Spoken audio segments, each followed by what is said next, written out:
Hello students, कैसे हैं आप सभी लोग। इंडियन पॉलिटी के अगले लेक्चर में आपका स्वागत है। हम कोशिश कर रहे हैं कि हम 30 डेज में इंडियन पॉलिटी को खत्म कर लें।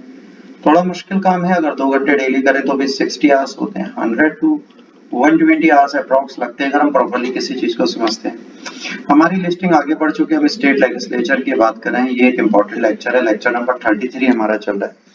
देखिए, इस चीज को अगर ध्यान से समझेंगे तो यहाँ पर हमने क्या क्या किया हुआ है। अब हम पार्ट 6 कर रहे हैं। पार्ट 6 के बारे में हम बेसिक चीजें देख रहे हैं। तो देखिए, स्टेट लेजिस्लेचर की अब बात की जाएगी। स्टेट लेजिस्लेचर में बहुत सारी चीजें आती हैं जिसके बारे में हमें पढ़ना और समझना होता है। तो स्टेट लेजिस्लेचर की अगर हम बात करते हैं तो इसका ऑर्गेनाइजेशन पढ़ेंगे, किस तरह ऑर्गेनाइज किया गया, इसके कंपोजिशंस की बात करेंगे, इसके ड्यूरेशन की बात करेंगे और इसकी मेंबरशिप की बात करेंगे। स्पीकर की बात करेंगे, डिप्टी स्पीकर की बात करेंगे, चेयरमैन की बात करेंगे, डिप्टी चेयरमैन की बात करेंगे। इतनी चीजें आज हम लोग खत्म करने की कोशिश करेंगे। देखिए, जब आप ध्यान देते हैं तो दो ऑप्शन हो सकते हैं। जो स्टेट एग्जीक्यूटिव है, स्टेट लेजिस्लेचर है, उसमें दो चीजें हो सकती हैं। एक तो governor plus state legislative assembly, ये 22 राज्यों में मिलेगी। और governor plus state legislative assembly plus state legislative council, ये आपको 6 राज्यों में मिलेगी। तो ये डिपेंड करता है 22 और 6 राज्यों में क्या चीजें चल रही है और कैसे चल रही है, how they are organized and why. इसका आंसर आपको यहीं से मिलेगा और यही चीजें यहाँ पर हमें लिखने की कोशिश की गई हैं। देखिए, जैसे वहां पे लोकसभा, राज्यसभा होता है और ये प्रेसिडेंट होता है, ये मिलके वहां पे पार्लियामेंट बनाता है। वैसे स्टेट लेजिस्लेचर की जब हम बात करते हैं तो स्टेट लेजिस्लेचर के भी कॉन्सेप्ट बिल्कुल अलग होते हैं। यहाँ पर आपका legislative assembly, legislative council plus governor होते हैं।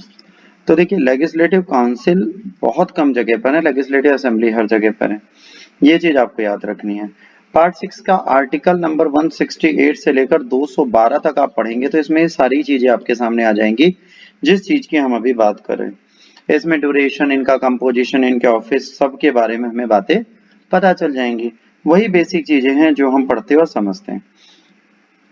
अब आइए अपने लेक्चर में। यहाँ पे लेजिस्लेचर जो है वो उसी तरीके की पोजीशन लेता है जैसे पॉलिटिकल सिस्टम में पार्लियामेंट लेता है सेंट्रल में। 168 से 212 पार्ट 6 में जो इसके बारे में बात करते हैं, इसका composition, duration, office, procedure, power, ये सब बताते हैं। ये सिमिलर है पार्लियामेंट की तरह बट उससे थोड़ा डिफरेंट भी है। ऑर्गेनाइजेशन ऑफ स्टेट लेजिस्लेचर हर जगह यूनिफॉर्म नहीं है। कहीं पर यूनिकैमरल है, मतलब सिर्फ एक है, कहीं पर बाइकैमरल है, 2 सदन पाए जाते हैं। एट प्रेजेंट 6 स्टेट है जहां पर 2 सदन पाए जाते हैं, बाकी हर जगह 1 सदन पाया जाता है। उसमें देखिए, ध्यान रखने के लिए क्या है, यूपी और बिहार अगल बगल है, उनको याद कर लीजिए, ठीक है। महाराष्ट्र और कर्नाटक को एक साथ याद कर लीजिए। आंध्र प्रदेश एंड तेलंगाना को एक साथ याद कर लीजिए, ठीक है। जम्मू कश्मीर नहीं है, ध्यान रखिएगा। आंध्र प्रदेश के साथ यहाँ पर तेलंगाना है, ठीक है। तेलंगाना आपकी यहाँ जुड़ी है। जम्मू कश्मीर में पहले था, जम्मू कश्मीर जब 2019 में बदली गई है तो यहाँ पर बाइकैमरलिज्म खत्म हो गया। अब तेलंगाना जुड़ चुका है आंध्र प्रदेश के साथ। तो आप जब देखेंगे तो कर्नाटक और एमपी जुड़, महाराष्ट्र जुड़ जाएगा और आंध्र प्रदेश के साथ तेलंगाना जुड़ जाएगा, यूपी बिहार जुड़ जाएगा, ठीक है। तमिलनाडु लेजिस्लेटिव काउंसिल ने भी 2010 में कोशिश की थी बट फिर ये चीज वहां पे कंटिन्यू नहीं हो पाई और इसको खत्म कर दिया गया। मध्य प्रदेश ने भी कोशिश की, वहां पर भी ये चीज अभी नहीं हो पाई। तो सिर्फ 6 राज्य हैं जहां पर लेजिस्लेटिव काउंसिल है। सेकंड चैम्बर का आइडिया जब बेटा कॉन्स्टिट्यूंट असेंबली में आया तो उन्होंने इसको पसंद नहीं किया, क्योंकि भाई नॉमिनेटेड मेंबर्स कितना काम करेंगे, तो वो चीज इन्हें अच्छी नहीं लगी। उन्होंने कहा लेजिस्लेटिव जो है, सेकंड चैम्बर जो है वो फाइनेंशियल स्ट्रेंथ और विलिंगनेस के अगेंस्ट है, तो ये चीज उन्हें नहीं अच्छी लगी। Parliament enacted Tamil Nadu legislative council 2010, इसमें लेजिस्लेटिव काउंसिल बननी थी बट इससे इन्फोर्स होने से पहले दूसरा रेजोल्यूशन पास कर दिया और उन्होंने इस प्रपोजल को एबॉलिश कर दिया। कंपोजिशन ऑफ 2 हाउसेज, स्ट्रेंथ की बात करें बेटा अगर, तो स्ट्रेंथ में सबसे इंपॉर्टेंट चीज क्या है, स्ट्रेंथ मैक्सिमम, मिनिमम 60 हो सकती है, मैक्सिमम 500 हो सकती है लेजिस्लेटिव असेंबली की। बट यहाँ पर कुछ एक्सेप्शंस दिए गए हैं। अगर आप इसकी बात करें, वो एक्सेप्शंस क्या हैं, जैसे सिक्किम है, सिक्किम और गोवा और अरुणाचल प्रदेश, इन तीनों जगह पर आपको 30 सीटें मिनिमम होती हैं, 30 से ऊपर जा सकते हैं, जैसे इस टाइम पे 32 हैं। मिजोरम और नागालैंड दूसरे हैं जहां पर 40 और 46 रिस्पेक्टिवली सीट्स है। तो ये आपसे पूछा जा सकता है और कुछ नहीं पूछा जा सकता। नॉमिनेटेड मेंबर्स पहले चलते थे, फिर 2010 के बाद 2020 के बाद से अब इनका एबोलिशन हो गया, अब कोई भी नॉमिनेटेड मेंबर नहीं होगा गवर्नर के पास। टेरिटोरियल कॉन्स्टिट्यूएंसी, देखिए पॉपुलेशन बढ़ती है तो सीट्स का नंबर बढ़ना चाहिए, इसको फ्रीज कर दिया जाता है ताकि आने वाले टाइम पे ऐसी चीज ना हो। तो इसको हमने थोड़ा डिफरेंट कॉन्स्टिट्यूएंसीज में डाला है, पॉपुलेशन को हमने होल्ड किया है और चीजों को होल्ड करके आज की डेट में हम रोके हुए हैं। ये चीज इंपॉर्टेंट है कि अब पॉपुलेशन को भी कंट्रोल करना है तो हम चीजें ना करें। Readjustment of each census, total assembly में कितने मेंबर्स होंगे उसके लिए सेंसस देखा जाता है। 1972 के बाद 2002 देखा गया। बालक संविधान संशोधन में ये किया गया 2000 से 2071 आया और 2000 से 25 साल के लिए इसे रेगुलेट कर दिया कि 2026 में अब सीटें बढ़ाई जाएंगी। मतलब जो 2021 का सेंसस होना था इससे अकॉर्डिंग सीट्स बढ़ाई जाएंगी, इसलिए किया जाता है चीजें बची रहें। रिजर्व कैटेगरी को भी सीट दी जाती है। देखिए रिजर्वेशन हर स्टेट में नहीं है, कुछ स्टेट्स में है। जहां शेड्यूल कास्ट और शेड्यूल ट्राइब पाए जाते हैं वहां पर इसका रिजर्वेशन किया जाएगा, जहां पर नहीं पाए जाएंगे वहां नहीं किया जाएगा। अब जैसे अगर आप ध्यान दें तो आपको हम बता दें कि अरुणाचल प्रदेश की अगर बात करेंगे, अरुणाचल प्रदेश में तो वहां पे शेड्यूल क्लास जो है एससी की 0 सीट्स हैं, शेड्यूल ट्राइब की आपकी 59 सीट्स हैं। उसी तरह अगर आप गोवा में जाएंगे तो गोवा में जो है, गोवा में शेड्यूल कास्ट की 1 सीट है और शेड्यूल ट्राइब की 0 सीट्स हैं। तो ये तो पॉपुलेशन पे डिपेंड करता है, कहाँ की कैसी पॉपुलेशन है उस हिसाब से वहां की सीट्स बढ़ाई जाती हैं। रिजर्वेशन दिया जाता है, 10 साल के लिए बढ़ाया गया था, फिर इसे 2020 तक कर दिया गया, अभी भी ये चल रहा है। अभी भी रिजर्वेशन हमारे यहाँ नीडेड है और ये रिजर्वेशन इसी तरह फॉलो किया जाता है। ये एक बेसिक चीज है जो यहाँ चलती रहती है। ड्यूरेशन ऑफ द 2 हाउसेस, भाई लोकसभा की तरह लेजिस्लेटिव असेंबली भी कॉन्टिन्यू चैम्बर नहीं है, इसमें भी इलेक्शन किए जाते हैं। ठीक है, डेट जब होता है उसके बाद जनरल इलेक्शन तक 5 साल का टर्म मिलता है। 5 साल से पहले भी रेजोल्यूशन इसका हो सकता है अगर कोई ऐसी दिक्कत आ गई कि ट्रस्ट वोट खत्म हो गया और फ्रेश इलेक्शन करा दिए जाते हैं। ड्यूरेशन ऑफ काउंसिल, राज्यसभा की ये भी कॉन्टिन्यूइंग चैम्बर है, इसमें कुछ नहीं होता। 1/3 मेंबर हर 2 साल में रिटायर होते हैं, बट जो एक मेंबर है वो लगातार 2+2+2 मतलब 6 साल तक मेंबर तो बैठ सकता है। तो मेंबर का ड्यूरेशन तो 6 साल हो सकता है, बट वैसे नहीं होता। वेकेंट सीट जो होती है उसको भरा जाता है हर साल। ठीक है, ये चीज होती है। रिटायरिंग मेंबर्स री इलेक्शन करा सकते हैं जितनी बार चाहे उतनी बार। एक मेंबर 6 साल तक ऑन जनरली बैठता है। क्वालिफिकेशन की बात करेंगे तो कॉन्स्टिट्यूशन ने इसके लिए क्वालिफिकेशन दी, भाई भारत का नागरिक होना चाहिए, इंपॉर्टेंट सी चीज है। ओथ एफर्मेशन उसे इलेक्शन कमीशन के सामने लेनी चाहिए, उसी के बाद ही कुछ काम करेगा। ट्रुथ फेथफुल कॉन्स्टिट्यूशन के होना चाहिए, सॉवरेनिटी इंटीग्रिटी की बात करना चाहिए। 30 साल से ऊपर होना चाहिए लेजिस्लेटिव काउंसिल के लिए, 25 साल से ऊपर लेजिस्लेटिव असेंबली के लिए। वो क्वालिफाई होना चाहिए जो पार्लियामेंट ने क्वालिफिकेशंस क्राइटेरिया दे उनको पास करता है। और डिस्क्वालिफिकेशन कॉन्स्टिट्यूशन में से डिस्क्वालीफाई किया जा सकता है if he holds any office of profit under the union state government. अगर वो यूनियन और स्टेट गवर्नमेंट के अंदर कोई भी ऑफिस का प्रॉफिट लेता है तो नहीं बनेगा। इसका दिमाग खराब हो जाए, पागल हो जाए तो नहीं बनेगा।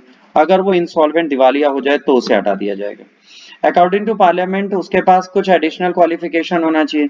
अगर वो इलेक्शन ऑफेंस में करप्ट प्रैक्टिस करता है तो उसे हटा दिया जाएगा। अगर वो कन्विक्टेड है किसी में 2 साल से ऊपर तो उसे सीट नहीं मिलेगी। अगर वो फेल हो जाता है इलेक्शन के एक्सपेंसेस अपने बताने को तो नहीं। अगर उसका इंटरेस्ट गवर्नमेंट कॉन्ट्रैक्ट वर्क में है तो नहीं। अगर वो किसी ऑफिस में मार्केट हेड है, मैनेजिंग डायरेक्टर है 25% से ऊपर तो नहीं। वो गवर्नमेंट की सर्विस में करप्शन डिसलॉयलिटी स्टेट के साथ कराए तो नहीं।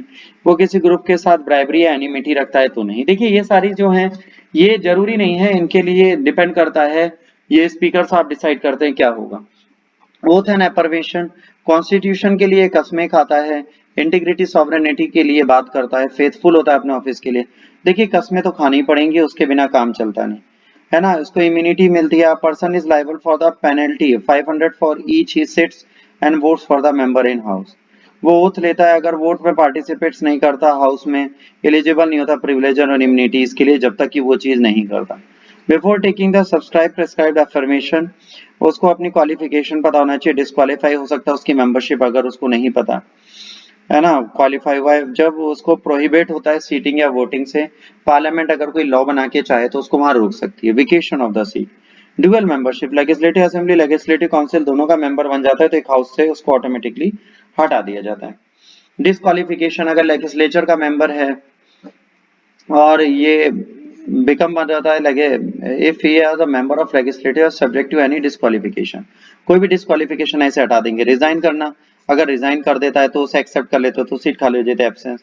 अगर वो कई बार एब्सेंट रह चुका है 60 डेज तक बिना परमिशन के तो अदर केसेस, अगर इधर हाउसेस लेजिस्लेचर में है ना डिक्लेयर कर दिया क्वाइट कोर्ट ने कि ये इनवॉइड है, ये किसी हाउस से निकाल दिया गया, इलेक्टेड ऑफिस में है वाइस प्रेसिडेंट या प्रेसिडेंट बन गया तो appointed as the governor of state, किसी स्टेट का गवर्नर बन गया तो presiding officer of legislature, each house में प्रिसाइडिंग ऑफिसर होते हैं स्पीकर और deputy speaker legislative assembly, chairman और डेप्टी चेयरमैन लेजिस्लेटिव काउंसिल में होते हैं। ये चीज हमें याद रखनी है। स्पीकर ऑफ लेजिस्लेटिव असेंबली, इसको जो मेंबर्स होते हैं वो खुद ही चूज करते हैं और इसी के बाद ये जब आ जाता है तो ये असेंबली के बारे में सारे काम करता है, बुलाना घटाना कम करना ज्यादा करना, मनी बिल के बारे में डिसाइड करता है कि ये मनी बिल है कि नहीं, इसकी पावर साथ होती है।